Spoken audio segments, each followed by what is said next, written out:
What's up, guys?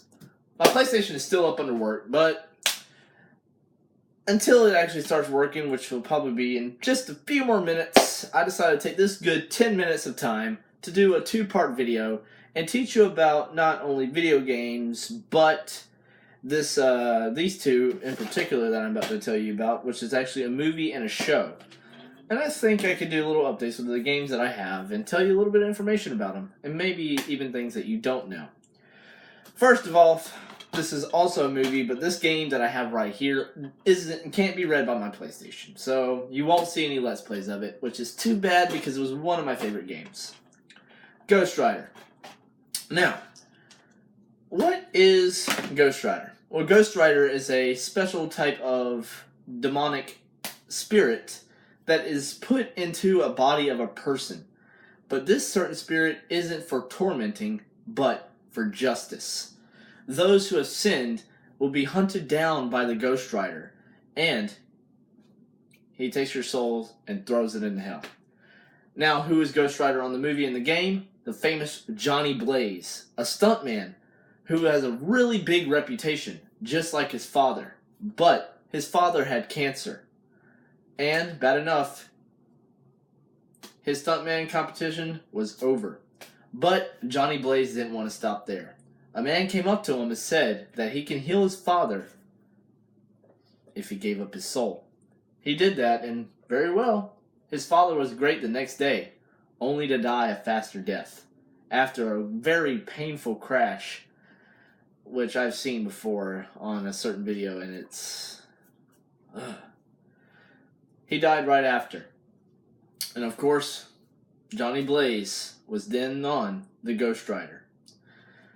Now, what's so special about this Ghost Rider than other Ghost Riders? There was other Ghost Riders. There was Vengeance, and I don't know his name very well, but he was a horseman. He was at the very end of the Ghost Rider movie.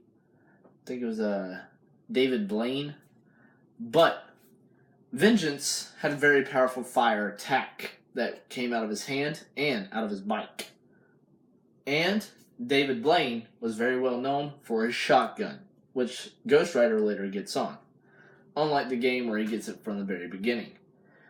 But this Ghost Rider is known for his chain.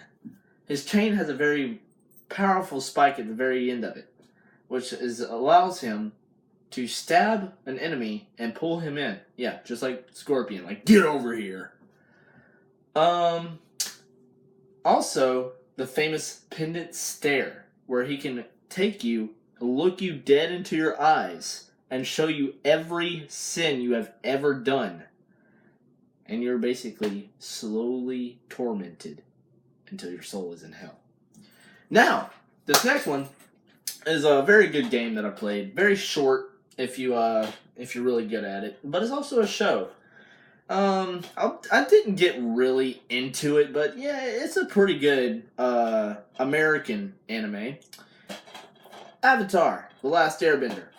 If you don't know who that is, it's about a boy named Aang, or Aang, whichever one you want to do. Some people like to call him Aang. I like to call him Aang. Aang was very special because in the world there was 4 elements: water, earth, fire, and air. Everyone knows this. But there were actually special people out there that can use the elements to their will.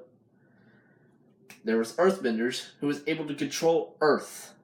They can make pillars, walls, or even throw boulders at you without even touching it. Firebenders are able to control fire and even create fire as long as the sun is out. They can still control fire during the nighttime or during a solar eclipse, but it isn't as strong. And when a comet comes close, it's as strong as 100 suns, meaning their fire is extremely dangerous. Airbenders were able to control air. Yes, I said were, as in a past tense. Because all the airbenders were wiped out by the firebenders, who started a great war. And they were on their way to take over the waterbenders, which in the South Pole, only one waterbender was left, Katara, who went on Aang's journeys and helped him on many ways. And Aang was an airbender, the last airbender. In doing so, also means he was the Avatar, a person that can control all 4 elements. That's incredibly interesting to know because, I mean, you got a firebender over here, an earthbender over here, and a waterbender over here, and an airbender over here, but one person that could beat all of them. It's incredible to even think that if we even had that in real life, how useful that would be. I mean, if you were an earthbender, you're out in the middle of the woods, you don't know where you are, you need shelter, well, bam, you just make 2 rocks just come out of nowhere and make a shelter. And then if you're cold, you just shoot some fire on some wood and you got yourself a campfire. Well, let's say you're in the middle of the ocean, you have a sailboat. Well, just shoot some air into the sails when there's no wind blowing. And finally, if you have a flood coming your way, you can control water. It seems I have a few minutes left, so wait 1 minute.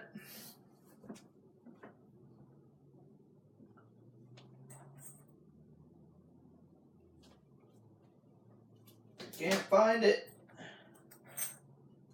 Where have you gone? There you are. We're going to talk about my #1 favorite game of all time, Kingdom Hearts 2.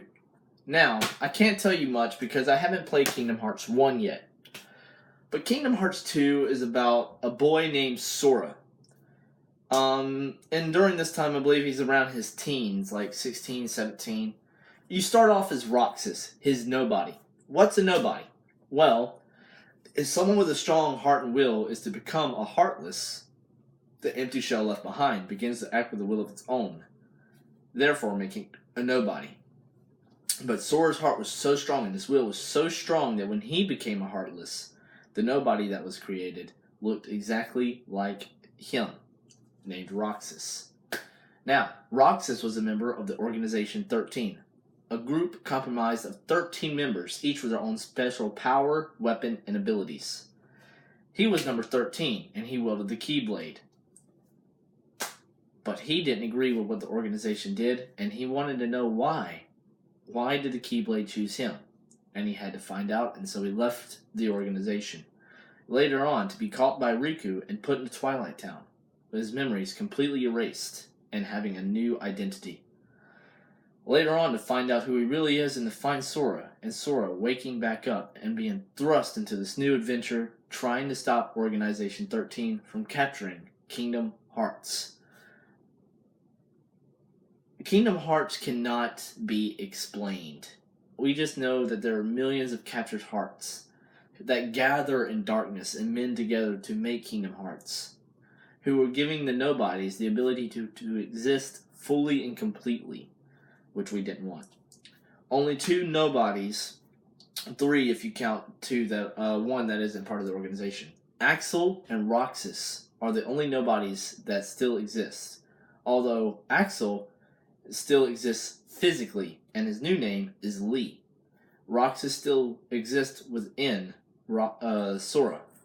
And Namine, who is a nobody, a witch that can mend Sora's memories, that still lives within Kairi.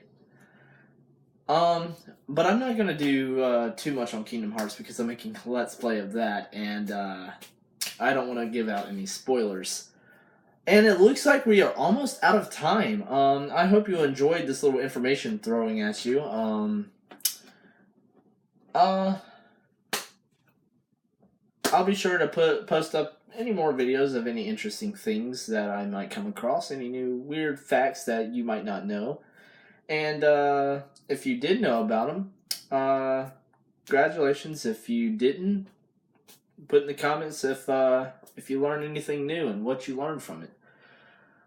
Other than that, thanks for watching. Please like, comment, or subscribe, and continue watching my channel. And that's a huge thanks. So until then, I hope y'all have a great weekend, because I know I am going to have a great weekend. And I'll be sure to post up a Let's Play of Kingdom Hearts this weekend. I will see you guys later.